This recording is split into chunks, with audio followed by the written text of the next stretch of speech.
안녕하세요. 저는 올해로 작은 광고 대행사를 10년째 운영하고 있는 30대 후반의 남성입니다. 왜 나이가 들수록 용기가 줄어든다고들 하잖아요? 저도 20대 때 패기 하나로 이 일을 시작해서 지금까지 왔는데요. 아직 직원 5명을 두고 있는 작은 회사이긴 합니다만, 그래도 혼자 어린 나이에 사업을 시작했다 보니 사람 파악하는 기술이 좀 생긴 것 같아요. 일주일에 많게는 20번이 넘게 새로운 자리에서 사람을 만나고 상대하는데요. 그래서 이제 웬만한 사람은 다 만나봤다고 자신할 수 있는 편입니다. 걸음걸이나 행동, 소지품 취향만 봐도 대충 어떤 성격인지가 보이거든요. 그렇다고 편견으로 사람을 본다는 뜻은 아닙니다. 제가 쌓은 노하우를 바탕으로 확인을 거치면서 관계를 맺고 또 성향에 맞추어 일을 진행하면 실수가 많이 줄더라고요. 그런데 이게 한 방에 무너진 사건을 겪게 되었는데요. 참 씁쓸하네요. 그래도 한때는 제가 마음을 다 주었던 한 여자인데 인생에서 가장 크게 뒤통수를 맞은 사연이 된 게 안타깝기만 하지만 누군가 저 같은 일을 당하지 않았으면 하고 이런 비슷한 사람이 있다면 꼭 의심해 보셨으면 하는 생각으로 용기 내 꺼내봅니다. 연말정산이라 생각하고 여러분께 털어놓으니 끝까지 잘 들어주세요. 저는 일을 끝나고 운동을 하는 게 습관이 되었어요. 사업을 오래 하기 위해서는 체력이 중요하다는 것을 30대 초반부터 절실히 느끼게 되면서 철저하게 관리를 시작한 것이죠. 그리고 함께 운동하는 공간에서 남자들끼리 땀 흘리고 친해지다 보니까 어느새 형제만큼이나 끈끈한 사이가 되더라고요. 특히 제 PT 선생님으로 만난 동생 호건이와는 야구를 좋아하는 취미도 같고 대화가 잘 통해서 사적인 만남도 자주 이어갔습니다. 다른 사람 보기에도 우리 사이가 우애 좋은 형제처럼 보였는지 친형제 아니냐는 질문도 많이 받았죠. 어릴 때부터 남동생 갖는 게 소원이었던 저에겐 호건이가 그런 존재와도 같았습니다. 또 호건이는 우리 회사 일도 자기 일처럼 나서서 챙겨주기도 했어요. 마음 쓰는 게 남자여도 참 섬세하다는 생각이 들어 저도 본받을 점이 많은 동생이었죠. 그러던 어느 날 운동을 끝내고 가는데 호건이가 저에게 여자를 소개해 주겠다는 겁니다. 생전 그런 이야기를 하지 않던 애가 무슨 일인가 했어요. 형, 일단 사진이라도 만나기 전에 한번 볼래요? 형도 여자 안 만난 지 너무 오래됐잖아요. 이제 슬슬 연애해야죠. 내가 보기엔 두 사람이 잘 어울릴 것 같아서 그래요. 형 이상형이라니까요. 사진 봐봐요. 어때요? 예쁘죠? 아직 회사가 자리도 안 잡고 그래서 내가 지금 누구 만나기가 조금 그런데. 형은 이렇게 앞서가니까 문제야. 누가 당장 결혼하래요? 만나만 보라니까요. 가볍게. 얘가 저랑 잘 아는 동생인데 성격도 착하고 보면 볼수록 애가 괜찮더라고요. 얼굴도 어디 안 빠질 정도로 예쁘고요.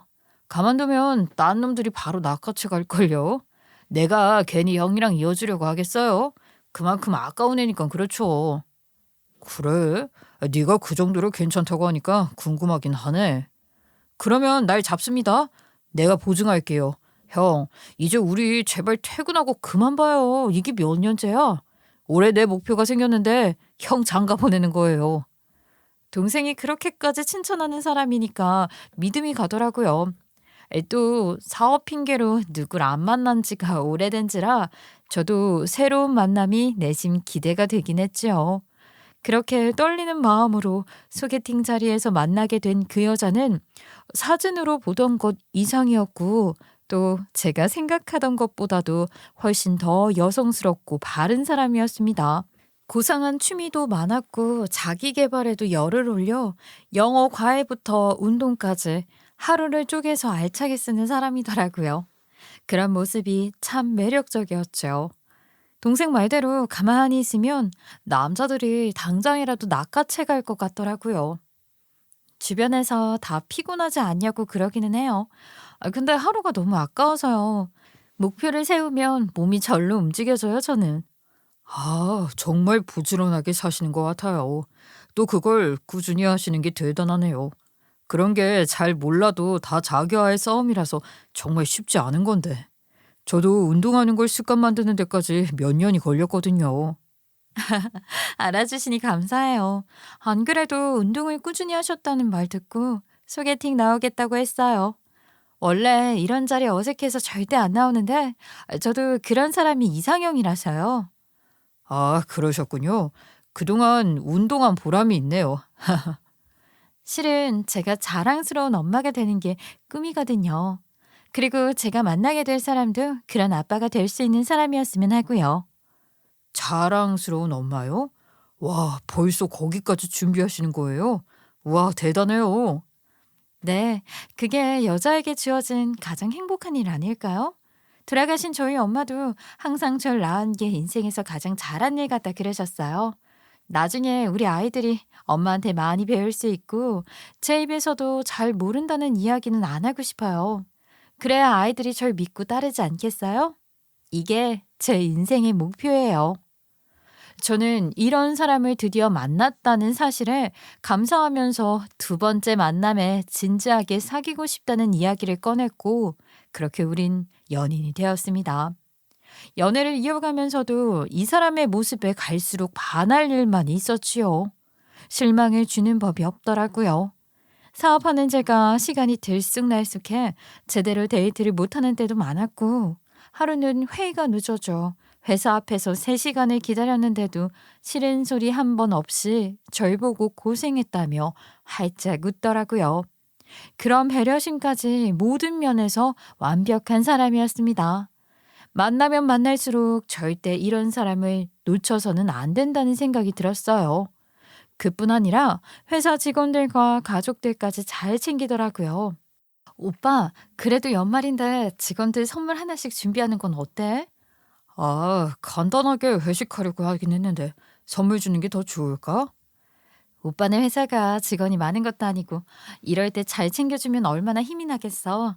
대표가 그래도 내가 열심히 일한 걸 알아주는구나 하면서 말이야. 통장에 돈으로 찍히는 보너스로는 실감이 안 나잖아. 손수 포장해서 날 생각해 고른 선물하고는 차원이 또 다르지. 아, 생각해보니까 그러네. 난 보너스밖에 생각 못하고 있었어. 선물도 똑같은 걸로 대충 하지 말고 각자 취향에 맞춰서 다르게 준비하면 더 좋을 것 같아. 나도 몇 번 봤으니까 자기랑 고르러 갈 때 같이 갈게. 난 오빠가 직원들에게 존경받는 대표였으면 좋겠어. 알았어. 자기가 이미 그렇게 만들어주고 있는 것 같은데? 내가 요즘 더 좋은 사람이 되어가는 것 같아.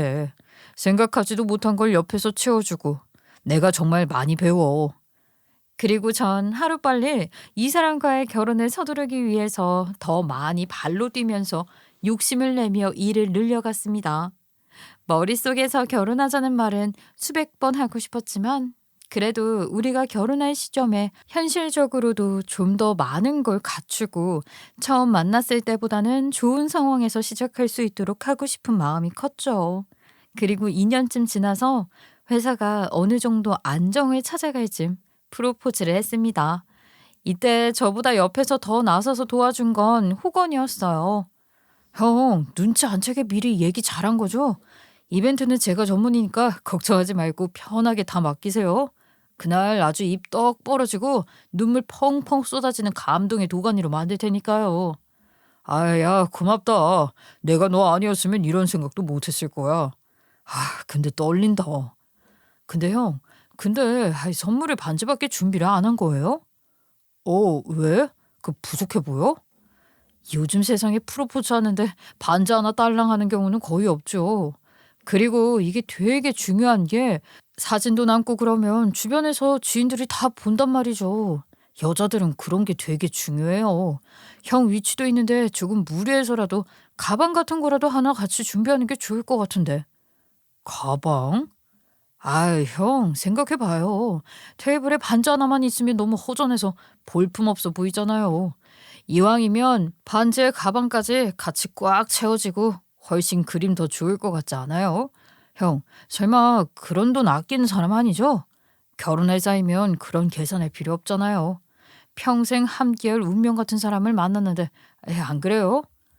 그래도 과한 선물보다는 내 진심을 전하는 게 더 중요한 날인 것 같은데. 아, 이렇게 순진하다니깐 참. 나도 거기까진 계획에 없었던 일이라 반지를 좋은 걸로 준비한 거거든. 형, 그 진심이 얼마나 큰지 돈으로도 보여주면 좋죠. 그리고 이 프로포즈는 여자한테 평생 가는 기억이래요.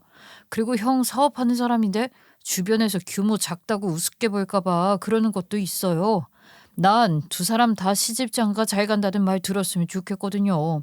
형, 그 정도는 충분히 할 수 있는 사람이잖아요. 아이 참, 그래. 한번 생각해 볼게. 시간 얼마 안 남았어요. 그러지 말고 말 나온 김에 내일 백화점 가요. 같이요.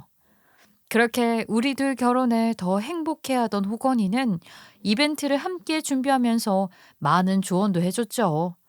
저보단 이런 쪽에 경험이 있는 동생이기도 하고 센스 있는 친구니까 조언을 따르는 게 좋겠다는 생각이었죠. 결국 호건이 말을 따라 생각지도 않았던 명품 가방까지 준비하게 되었습니다.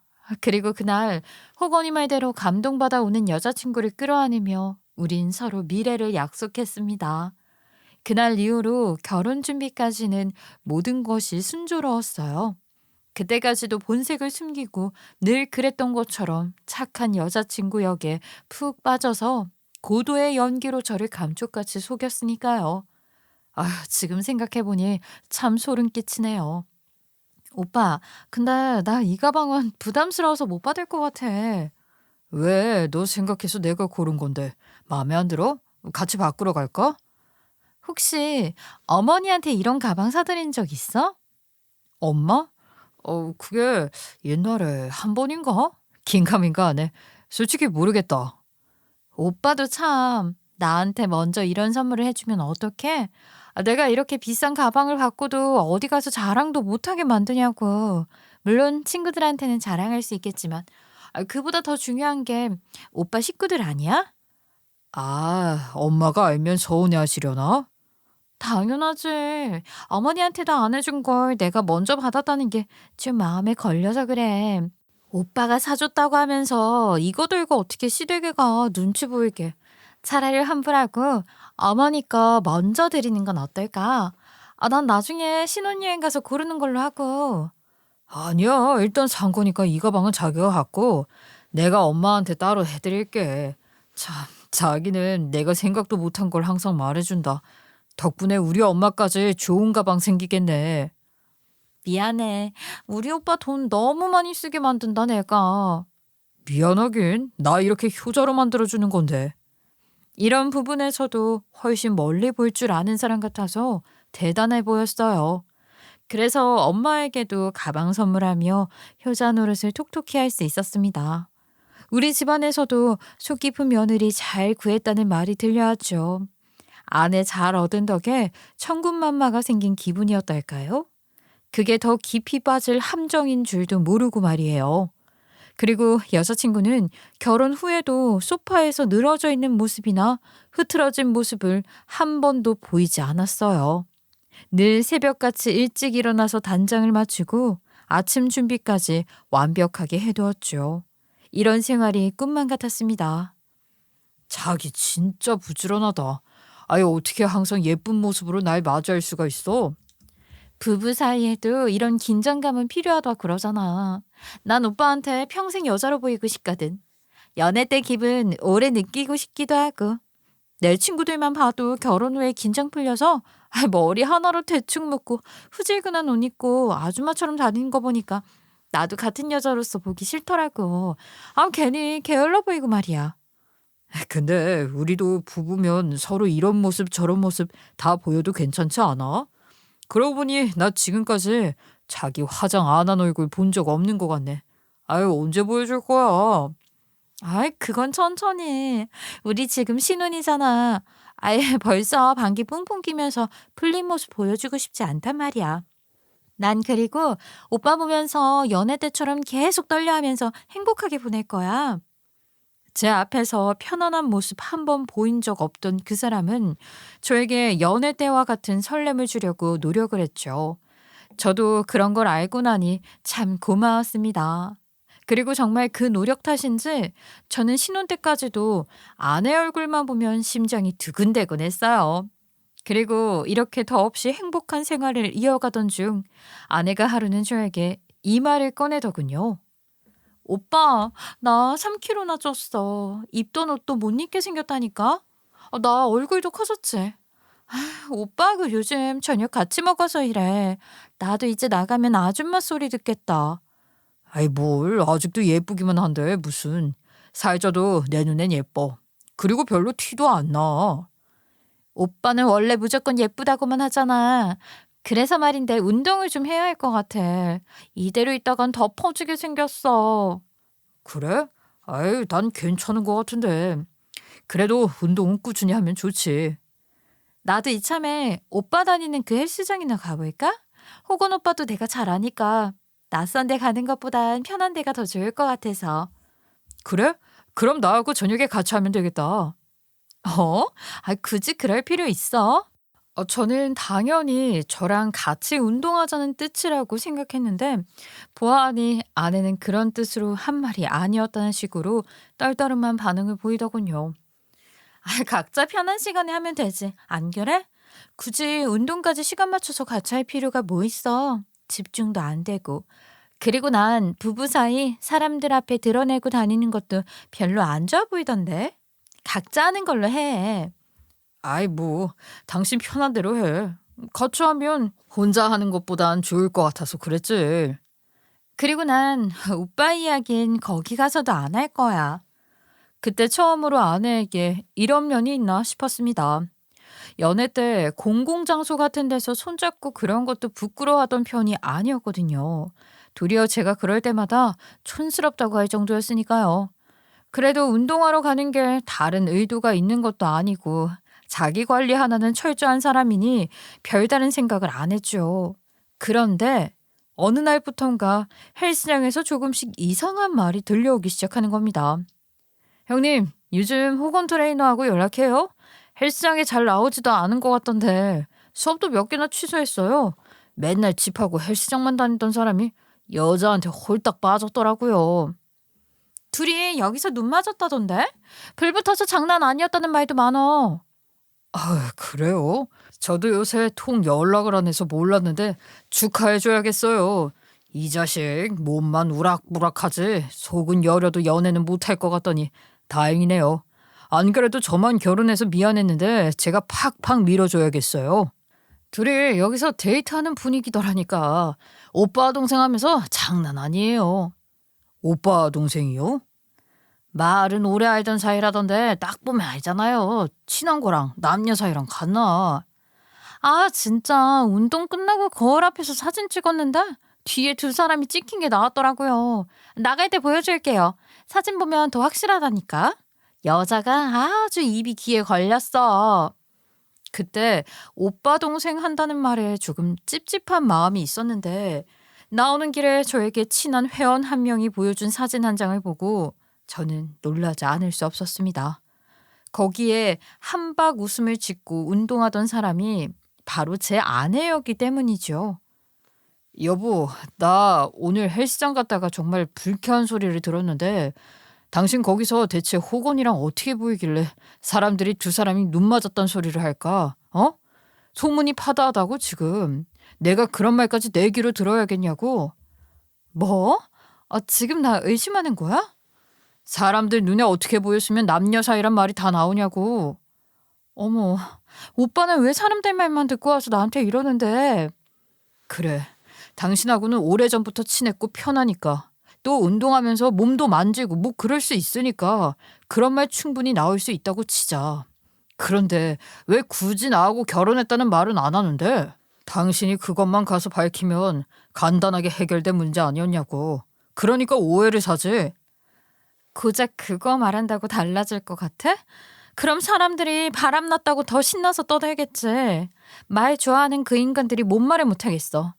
난 편하고 재밌게 운동한 것뿐이야. 오빠보다 내가 훨씬 더 먼저 알던 사람인데 당연히 편하지. 난 솔직히 지금 오빠한테 더 실망이야. 어떻게 오빠는 사람들 말만 듣고 와서 나한테 이렇게 할 수가 있는데? 내가 언제 다니지 말랬어. 그러니까 억울하면 내일부턴 나랑 같이 가. 아니면 다른 데로 옮기던지. 난 당신 이야기 누가 뒤에서 이렇게 하는 거 도저히 기분 나빠서 못 듣겠으니까. 내가 그동안 오빠한테 잘 보이려고 얼마나 노력하고 살았는데 내가 거기 다니는 것도 다 오빠한테 잘 보이기 위해서란 거 몰라? 아내도 그날 상황이 충분히 억울할 수 있었다는 건 저도 머리로는 잘 알고 있지만 억울하다고만 말할 뿐 끝까지 저와 부부인 걸 밝히겠다고도 말하지 않고 저만 이상한 사람으로 몰아가니 싸움으로 이어지더라고요. 인제 보니 의처증 같은 거 있구나, 오빠. 뭐? 아이, 한두 사람이 그러는 말이 아니니까 그렇지. 누가 의처증이야? 그렇잖아. 내 말은 믿지도 않고. 나 이러다간 이 집에 갇혀 살게 생겼네? 이런 식으로 사람 꼼짝도 못하게 만드는 거야? 혼자서는 아무 데도 못 나가게 하고 말이야. 당신도 양보를 안 하니까 이러는 거 아니야. 내가 운동 아예 가지 말고 집에만 있으라고 한 것도 아니고 나랑 같이 가든지 다른 곳으로 옮기면 된다고 하잖아. 왜 끝까지 아니라고만 하고 버티는데? 알았어. 알았다고. 동네방네 당신이 내 남편이라고 써붙이고 다닐게. 됐지? 그제야 어쩔 수 없이 아내는 저랑 같이 가서 부부인 걸 밝히게 되었죠. 어제까지 저에게 두 사람의 관계를 말하던 회원들도 얼마나 놀랐는지 절 보고 인사도 제대로 못하더군요. 그래도 전 이걸 밝히고 나면 모든 소문이 잠잠해질 거로 생각하며 마음을 잠시 놓았습니다. 사실 둘이 친해서 그럴 수 있는 문제를 사람들이 이상하다고 몰아갈 수도 있었고 말이에요. 그때 이상한 낌새가 있었지만 그걸 끝까지 쫓지 못했던 게 아직도 한이네요. 그 당시에는 그 정도로 해두면 충분히 넘어갈 수 있다고 믿었던 거죠. 그리고 그때부터 아내도 사람들 시선이 신경 쓰여서인지 평소처럼 운동에 집중을 못하는 눈치였어요. 저도 그러고 나니 미안한 마음도 들고 해서 한두 달 지나고부터는 아내와 비슷한 시간을 맞춰 운동을 했죠.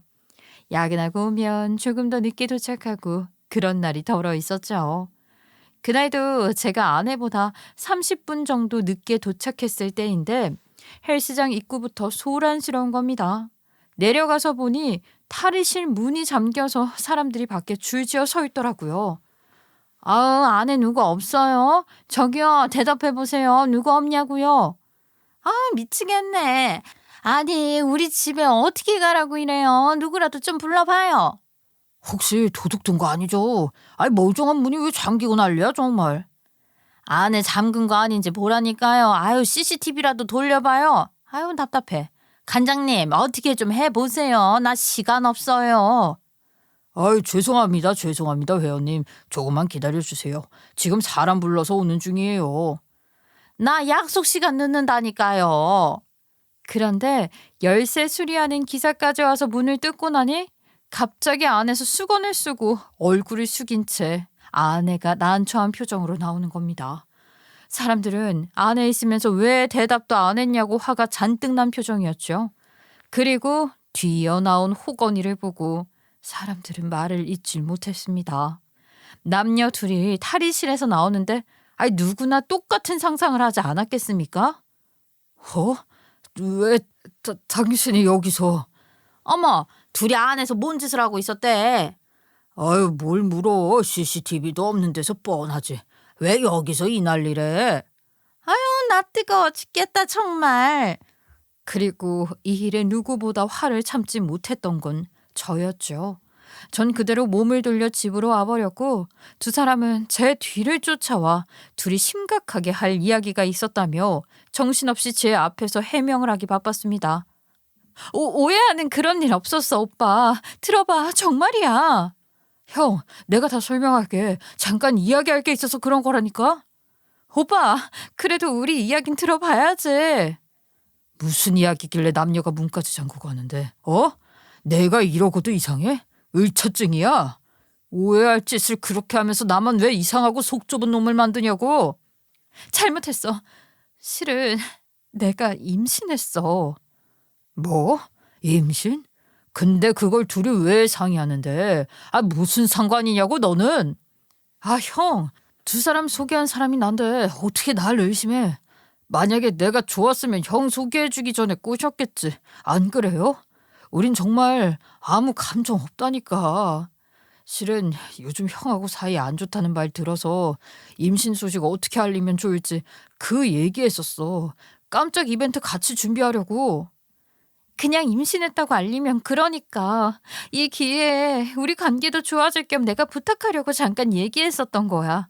근데 오빠가 요새 예민한 상황인데 이 와중에 따로 둘이 연락하고 만나면 그걸 더 신경 쓸 것 같고 그래서 잠깐 오빠 없이 상황 될 때 얘기한다는 게 그렇게 됐어.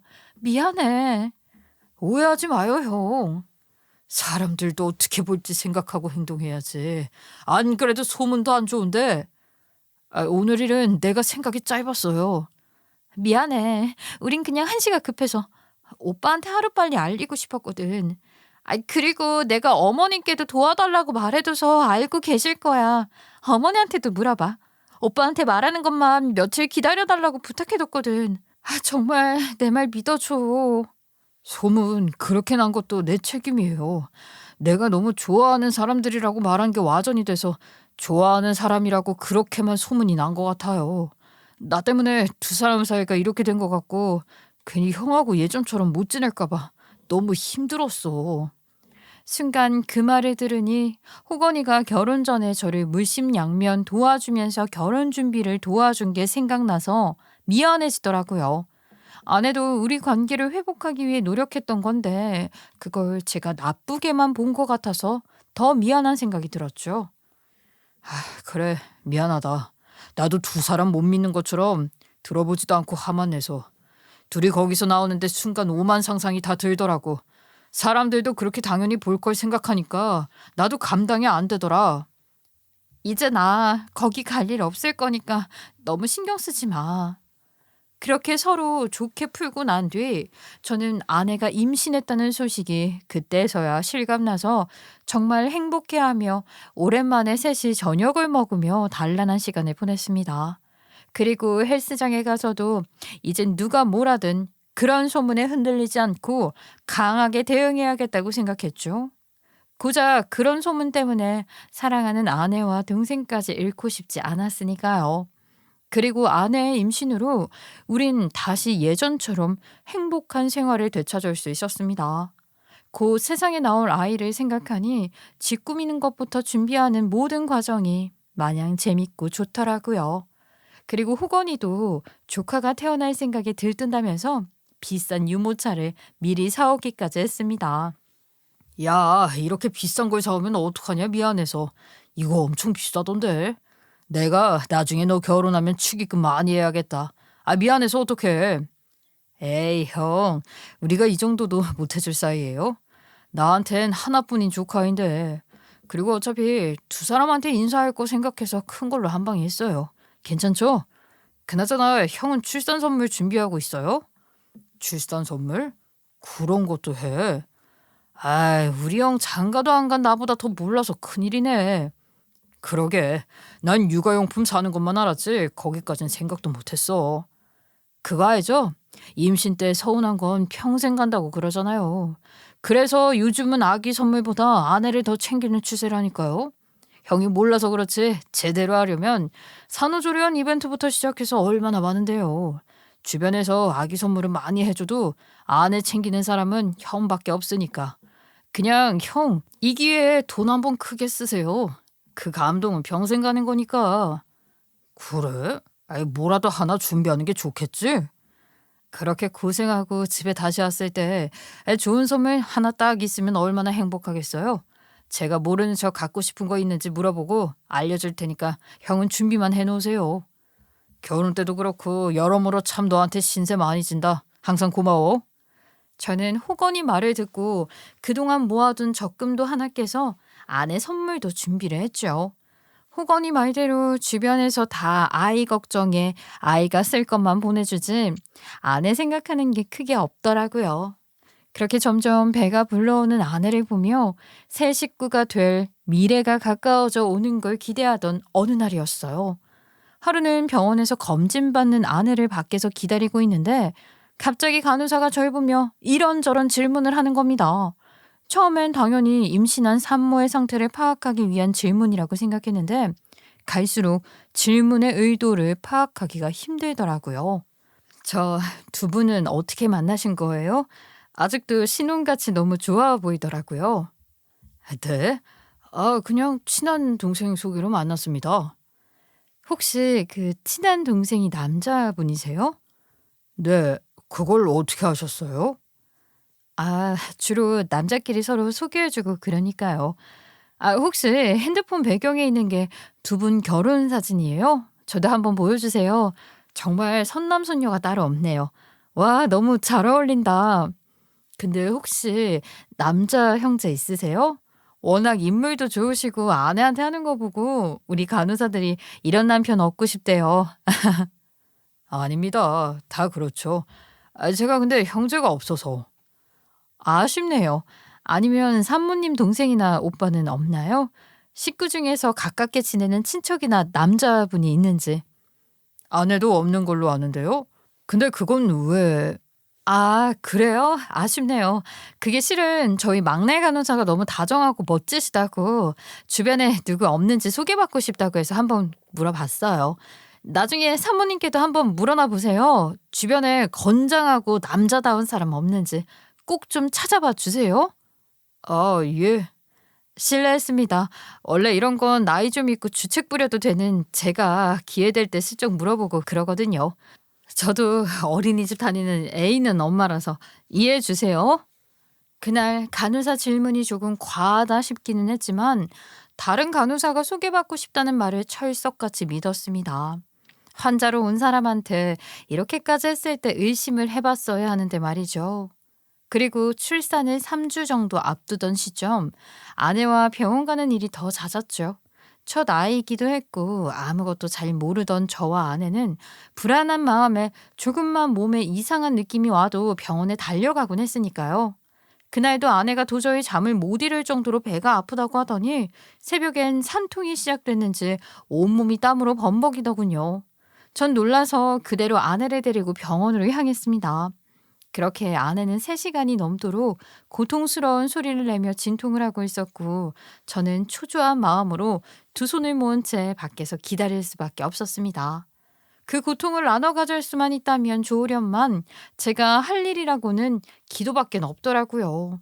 그런데 저 멀리서 저를 계속 흘기 쳐다보던 간호사가 저한테 오는 겁니다. 저 그때 말씀드린 건 혹시 물어보셨어요? 네? 제가 지금 정신이 없어서요. 지금 아내가 진통 중이라. 그리고 순간 병실 밖까지 들려오는 아내의 고통스러운 목소리를 듣고도 물러날 생각도 없이 서서 그런 걸 묻고 있는 간호사가 너무 한심하게 보였습니다. 근데 지금 남자 하나 소개받자고 이 상황에 환자한테 와서 이러는 겁니까? 진통 겪는 산모 목소리 안 들리냐고요? 당신이 그러고도 간호사야? 그때부터 주책스럽더니 오늘까지 이러네. 상황도 모르고. 저 그게 아니라요. 당신 도대체 뭐냐고? 이 병원 간호사야? 아니면 중매장이야? 진정하세요. 제가 긴 이야기는 못 들을 것 같고요. 이거 받으세요.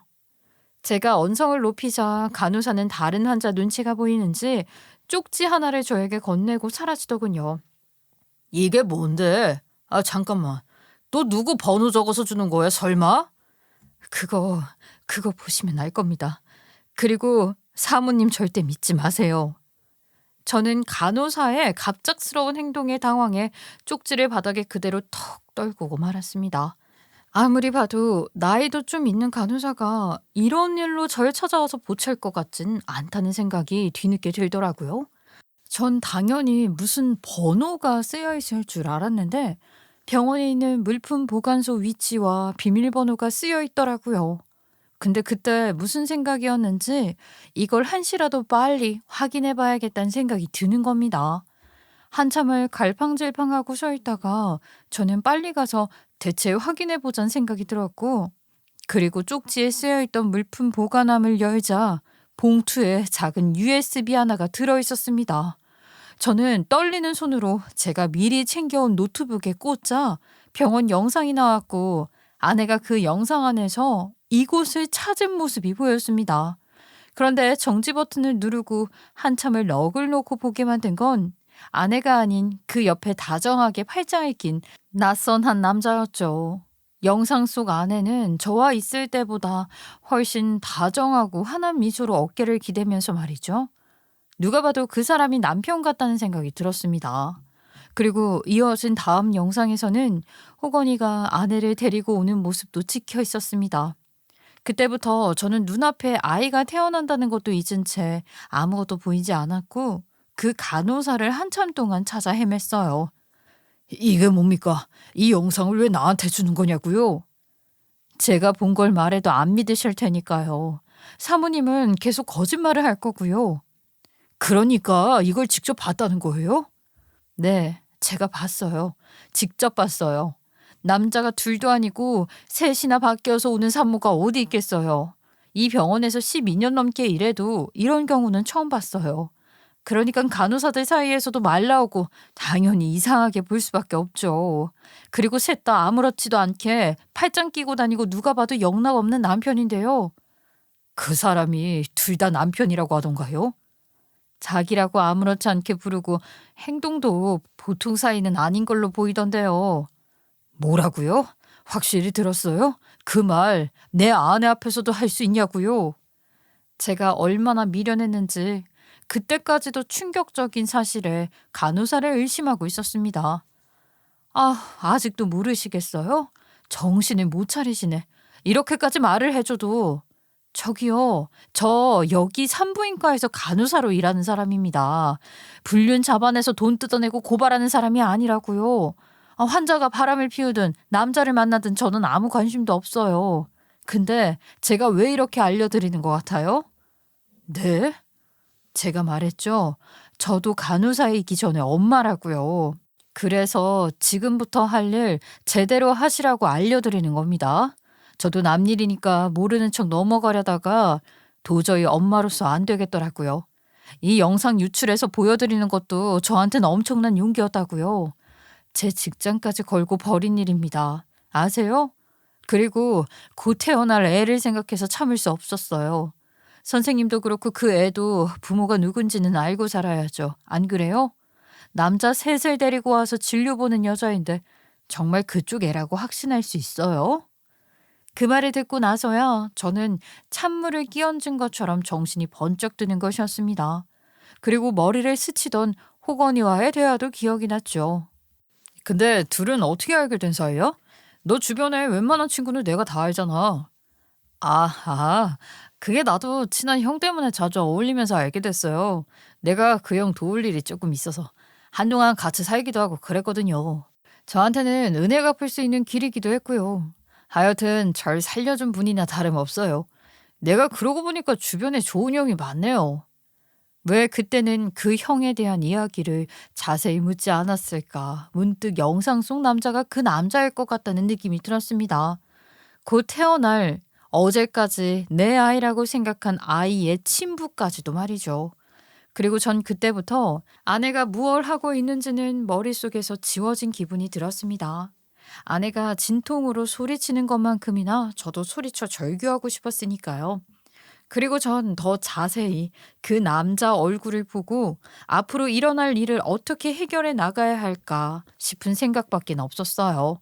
그건 한때 아내의 과거였고 그래도 내 자식이면 그땐 어떡하지? 정말 별의별 생각이 다 들었어요. 얼마 뒤 복잡한 제 머릿속을 헤집으러 호건이가 왔더라고요. 그리고 전 마지막으로 이 사실을 알고 있을 호건이에게 말해보기로 했습니다. 그 표정만 봐도 모든 걸 알 수 있을 테니까요. 형, 저 왔어요. 어떻게 됐어요? 아직 진통 중이에요? 그런 것 같아. 난 커피나 한 잔 마시러 가려고. 너도 같이 갈래? 네? 형, 아무리 그래도 옆에 있어야 하지 않을까요? 때 되면 나오겠지. 내 자식도 아닌데 그렇게까지 신경 쓸 필요 있나? 그 말이 끝나기가 무섭게 호건이 표정을 살피자 갑자기 그 큰 덩치가 손을 이렇게 벌벌 떨더니 맥이 풀리는지 주저앉더군요. 형, 그게 무슨 소리예요? 이 병원에 팔짱 끼고 온 남자가 나까지 총 셋이라던데 과연 누구일까? 애 얼굴 보면 곧 답 나오겠지. 근데 그 전에 네가 정말 날 한순간이라도 좋은 형이라고 생각했다면 모든 걸 사실대로 말해줬으면 좋겠다.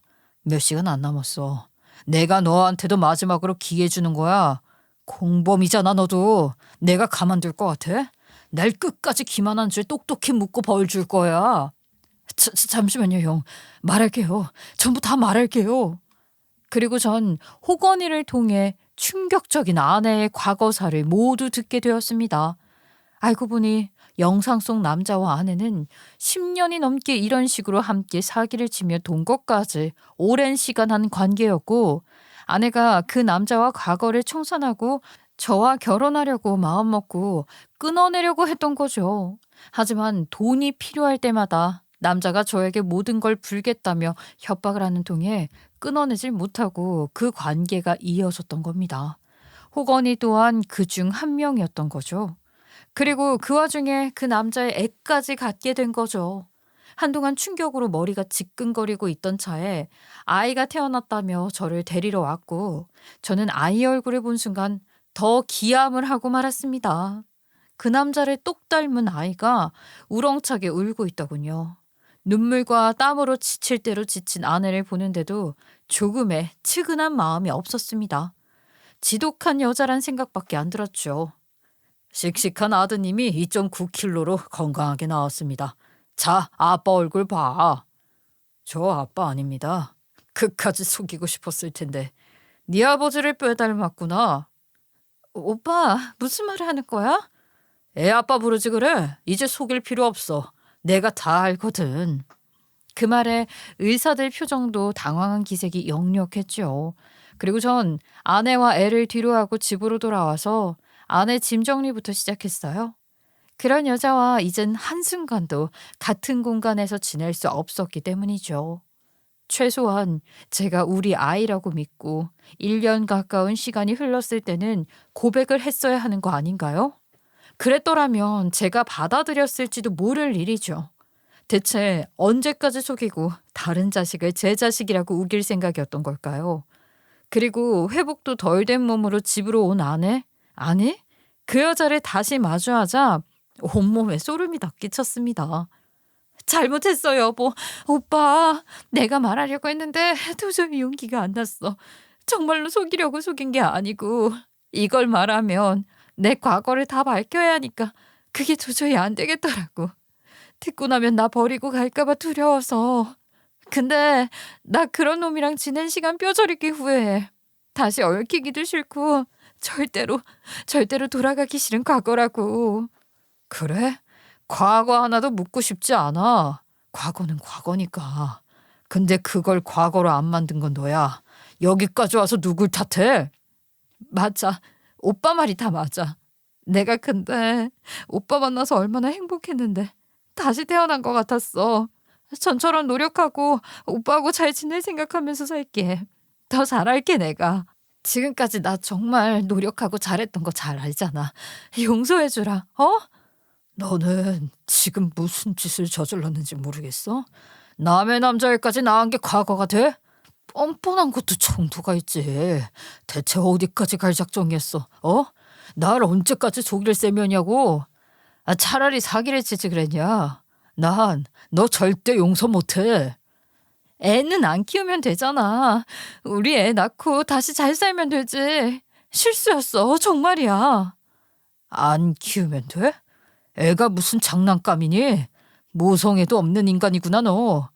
너도 그런 사기꾼하고 얽히기 싫다 그랬지? 근데 나도 네가 그래. 계속 그런 인간한테 발목 껴서 살아. 그게 너하고 더 잘 어울리겠다. 전 그대로 그 여자를 집 밖에 세워두고 쫓아보냈습니다. 배를 누르고 아무리 전화를 걸어 용서를 구해도 외면을 했어요. 그 여자가 끝까지 저를 속인 것처럼요.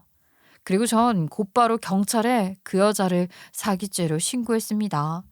당연히 그 여자한텐 제가 마지막으로 인생을 바꾸고 살 기회였을 수도 있었을 겁니다. 하지만 그런 기회를 주고 용서를 논하기에는 저지른 일이 도를 넘었다는 생각이 들었습니다. 긴 법정 싸움 끝에 그 여자는 사기죄가 성립돼 처벌을 받게 되었어요. 그리고 영상에서 보던 그 남자를 법정에서도 다시 볼 수 있었는데요. 오랜 시간 공범으로 같이 한 일까지 그 남자가 다 말하는 바람엔 처음엔 벌금형 정도로 끝낼 수 있었던 일이 징역형까지 순식간에 커지더라고요. 저와 혼인 전에 전적이 그렇게나 화려할 줄은 법정에서 밝혀지고도 놀랐네요. 둘이 법정에서 서로 탓하며 싸우는데 아주 가관이었어요. 그리고 호건이 또한 그들을 도운 범행으로 집행유예를 받게 되었는데요.